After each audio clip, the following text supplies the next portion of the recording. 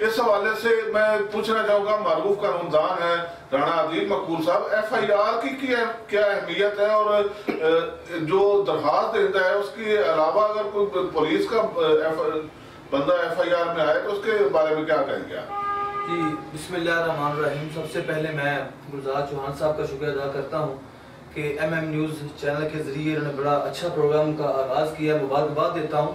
اور پہلے ہی ایک پروگرام میں اتنا اچھا ٹاپک لیا جو اس وقت برننگ کویشچن ہے، بڑا ہارڈ چل رہا ہے اس میں. تو اس میں میری گزارش یہ ہے، قانون کے لحاظ سے پہلے نمبر پہ تو ایف آئی آر کوئی بھی شخص کروا سکتا ہے.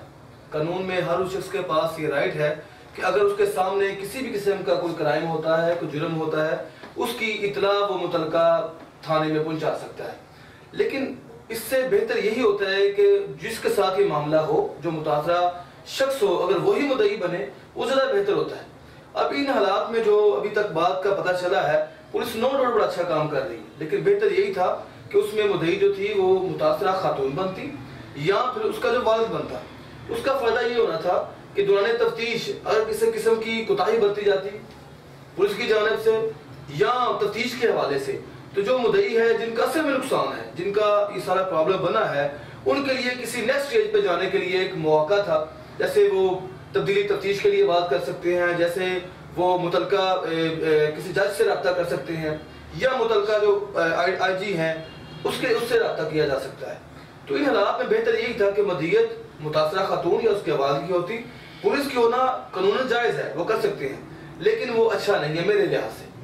تو باقی جو ایف آئی آر، جی رانا صاحب آپ نے ایف آئی آر کے حوالے سے بتایا، تو چودھری جاوید اسد صاحب موجود ہیں، میں ان سے پوچھنا چاہوں گا کہ جب ایف آئی آر لانچ ہوئی تو آپ نے اپنے پیشہ وارانہ صلاحیتوں کا استعمال کیا اور فوری طور پر آپ اس علاقے میں گئے، اس مدعی کو اس علاقے میں جن کے ساتھ اور جو خواتین تھیں جو متاثرہ تھیں، آپ نے انہیں ڈھونڈا، اس حوالے سے آپ نے خبر چلائی اور بھرپور محنت کی، اس علاقے میں جا کے آپ نے ورک کیا. تو آپ کے پاس کیا تفصیلات ہیں، آپ آگاہ کیجیے گا ذرا ناظرین کو. بسم اللہ الرحمن الرحیم. سب سے پہلے میں ایم ایم نیوز کا شکریہ ادا کرتا ہوں کہ انہوں نے بہت اچھا آغاز کیا ہے اور انہوں نے بہت اچھا ٹاپک جو ہے، جو اس وقت برننگ ایشو ہے پورے پاکستان کے بڑے بڑے چینلز پہ اس کو ڈسکس کیا جا رہا ہے، اور یہ ایم ایم نیوز کی کارکردگی کا پہلا ثبوت ہے کہ انہوں نے اچھے اقدام سے اپنا آغاز کیا ہے. تو جب مجھے یہ ایف آئی آر ملی تو اس کے بعد میں نے اپنے دوستوں کے ساتھ، زید شاہ صاحب تھے، مقصود بٹو صاحب تھے، شفقت پہلوان صاحب تھے، ہم نے جا کے محلے میں پوچھا کہ یہ واردات کس کے ساتھ ہوئی ہے، متاثرہ کون ہیں. تو جب ہم محلے میں انٹر ہوئے تو سب سے پہلے ہم اسلم ہجرا کے گھر گئے، تو اڑوسی پڑوسیوں نے ہمیں بتایا کہ یہ گھر ہے جہاں پہ یہ خفیہ کارروائیاں ہوتی تھیں. اس کے بعد ہم نے ایک سامنے گھر تھا جس میں ایک ہی گھر کی 4 بہنیں ہیں جو جن کی ریڑھ کی ہڈی سے یہ مواد نکالا گیا. ہم نے ان سے پوچھا کہ آپ کو یہ کیسے کرتا تھا، تو اس نے بتایا کہ یہ وزیر اعظم اسکیم کا اعلان دیا جاتا تھا کہ جو شادی شدہ خاتون ہیں ان کو 3000 روپے ماہانہ ملے گا، اور جو کنواری ہیں ان کو جہیز پیکج کے لیے 75,000 روپے دیا جائے گا. کسی کو 2 لاکھ کہا جاتا تھا. تو وہ سب غریب لوگ تھے اور ان کو جو ہے ورگلا کے انہوں نے ان کا جو ہے مواد نکالا.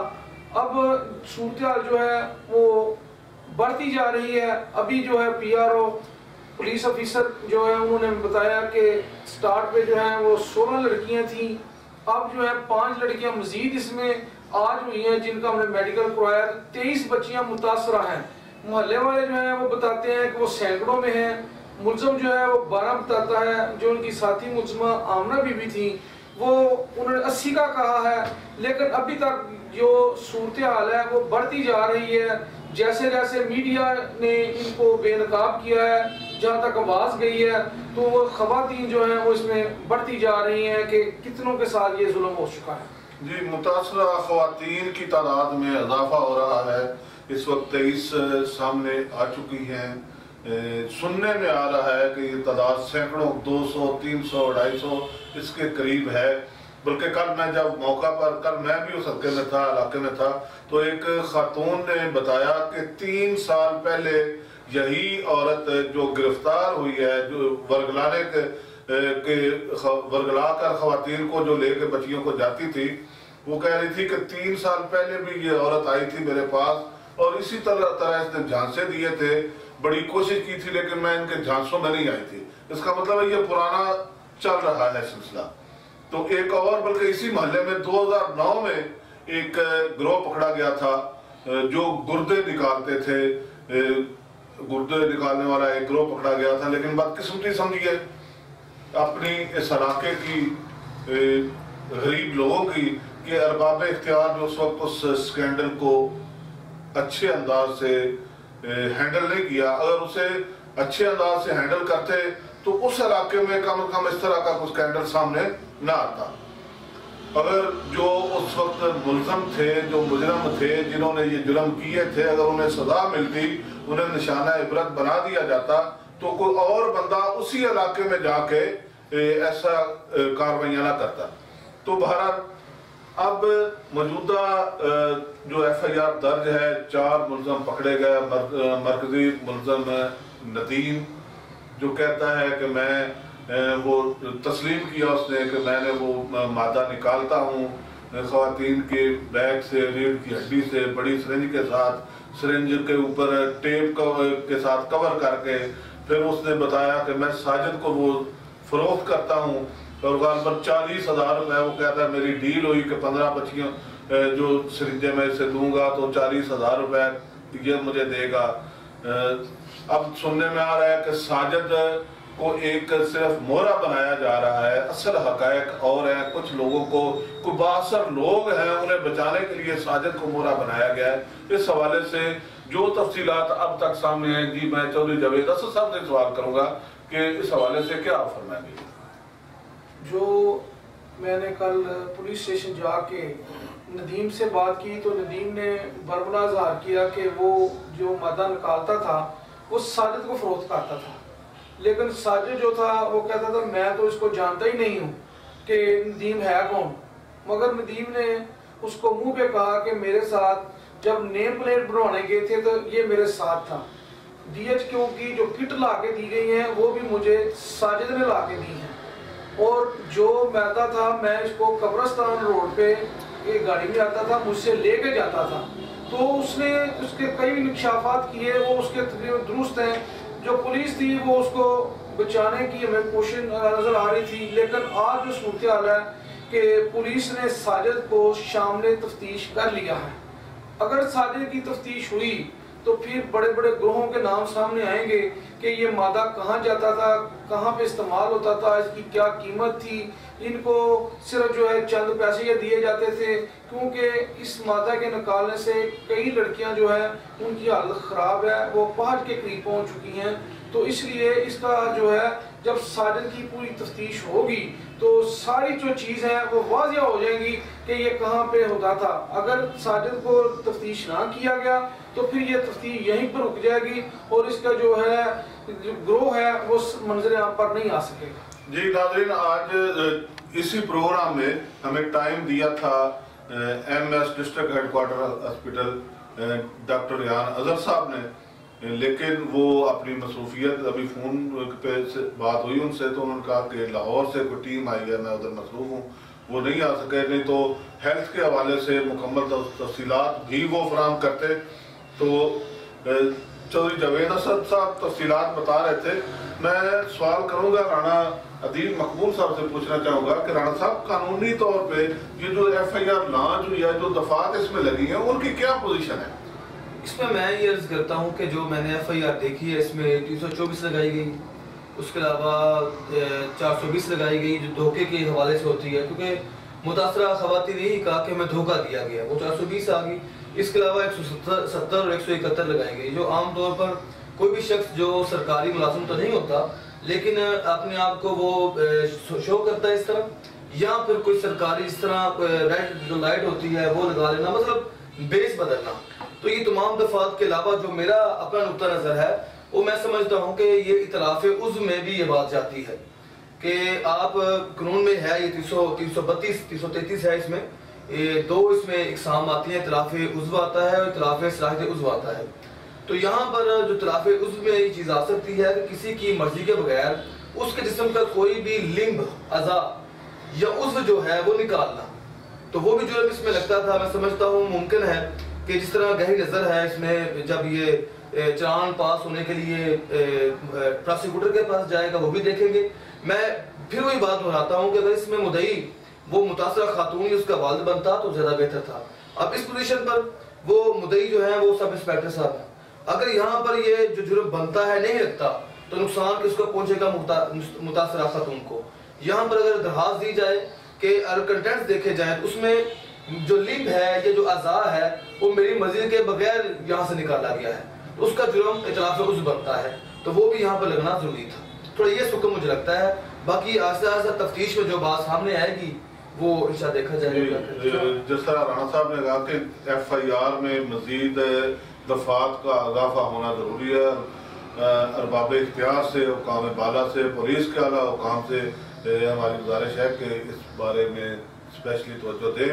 تو ایک بات کرنے لگا ہوں کہ جب اپلیکیشن لکھی جا رہی تھی تو اس وقت جو ملک سرفراز ہے جس کی بیٹی کنزا، جس کا میڈیکل سب سے پہلے ہوا، وہی ایف آئی آر کا مدعی بننے لگا تھا۔ لیکن جب ایف آئی آر لانچ ہوئی تو وہاں پہ پولیس کی مدعیت میں ہوا۔ اس میں کوئی شک والی بات نہیں کہ یہ پولیس نے خود سے کیا، لائقین نہیں چاہ رہے تھے یا متاثرین نہیں چاہ رہے تھے کہ یہ ہو۔ اس کے بعد جو سب سے اہم بات ہے وہ یہ ہے کہ اس علاقے کے اندر جو غربت ہے، ان لوگوں نے مجبور ہو کے ہمارے وہاں پہ جو جتنے بھی مقامی عوامی نمائندے ہیں، ہمارے ایم این ایز یا ایم پی ایز، کوئی بھی ایک بھی موقع پہ نہیں پہنچا۔ یہ بھی ایک بہت بڑا المیہ ہے۔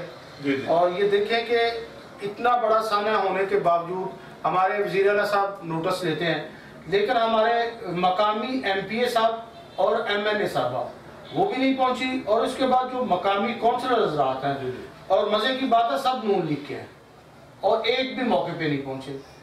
یہ بڑی حیران کن بات ہے، یہ کیا وجہ ہے؟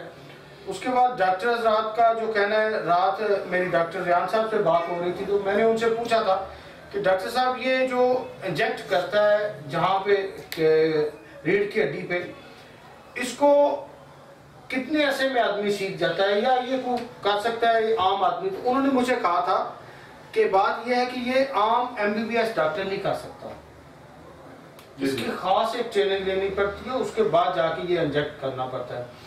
اب یہ اور بہت ساری چیزیں ہیں جو ابھی وقت کے آنے پر اوپن ہوتی جائیں گی۔ بہرحال میں سمجھتا ہوں کہ اس کیس پہ ابھی کام کرنے کی ضرورت ہے، پولیس اپنا کام کرے، اور اس کے بعد جو متاثرہ خواتین ہیں یا بچیاں ہیں ان کی مدد کرنے کی بہت ضرورت ہے۔ جو ہمارے حکومتی نمائندے ہیں وہ اس پہ توجہ دیں کہ یہ جو واقعہ ہوا ہے یہ صرف اور صرف غربت کی وجہ سے ہوا ہے۔ اگر ہم لوگ اپنے علاقوں میں یہ جو ہمارے عوامی نمائندے اپنے علاقوں میں کام کریں تو میرے خیال سے یہ کافی حد تک کم ہو سکتے ہیں۔ اور دوسرا، ہمارے اداروں کی نااہلی اس پہ ثابت ہوتی ہے کہ ہمارے جتنے بھی ادارے ہیں وہ صرف کاغذات کی حد تک، ہمارے پیپرز کی حد تک تو بڑے اچھے کام کر رہے ہیں، لیکن گراؤنڈ لیول پہ آ کے بالکل زیرو ہے۔ جی واقعی بات تو ٹھیک ہے کہ گزشتہ 3 سال سے اگر یہ وہاں پہ ہو رہا ہے یا کافی دیر سے، تو حکومتی و دیگر ادارے ان کی پراسرار خاموشی، اور میں تو اسے مانی خیز خاموشی کہوں گا کہ وہ پراسرار انداز سے خاموش ہے۔ انہوں نے اپنا کردار کیوں نہیں ادا کیا؟ کوئی تو فیلئر ہے نا اس میں، کوئی تو ذمہ دار ہے فیل ہونے کا۔ آپ کو ایک اور مزے کی بات بتاؤں کہ آپ کو یاد ہوگا کہ وہ بچی کہہ رہی تھی کہ پہلے اس نے مجھ سے ایک دفعہ لیا، وہ مواد لیا کمر کی ریڑھ کی ہڈی سے، اس نے تھوڑے سے بعد دوبارہ پیغام بھیجا کہ آپ دوبارہ ہیں، وہ ٹھیک نہیں ہے، مجھے دوبارہ دیں۔ آپ کو یاد ہوگا کہ وہ بچی رو رہی تھی جس سے کھڑا نہیں ہوا جا رہا تھا۔ یہ بہت ساری بچیاں ایسی ہیں کہ جو متاثرہ ہیں لیکن بے شمار مسائل کی وجہ سے وہ سامنے نہیں آ رہی، اور بہت ساری بچیاں نکلی ہیں اپنے گھروں سے، اپنے گھروں سے نکلی ہیں، میڈیکل کروایا، سارا کچھ کروایا، اب باب اختیار پہ ہے کہ وہ اس پہ کیا ایکشن لیتی ہے اور اس کو اپنے منطقی انجام تک پہنچاتی ہے یا نہیں پہنچاتی جی ہے۔ ناظرین، ابھی ہم لیتے ہیں ایک مختصر بریک، اس کے بعد شامل ہوں گے رائق ظفر علی کھرل صاحب، رفاقت اسلام بٹ صاحب، سید ظہیر شاہ صاحب اور رانا محمد عریف صاحب ہمارے پروگرام میں شامل ہوں گے۔ دوبارہ آتے ہیں تھوڑی دیر بعد۔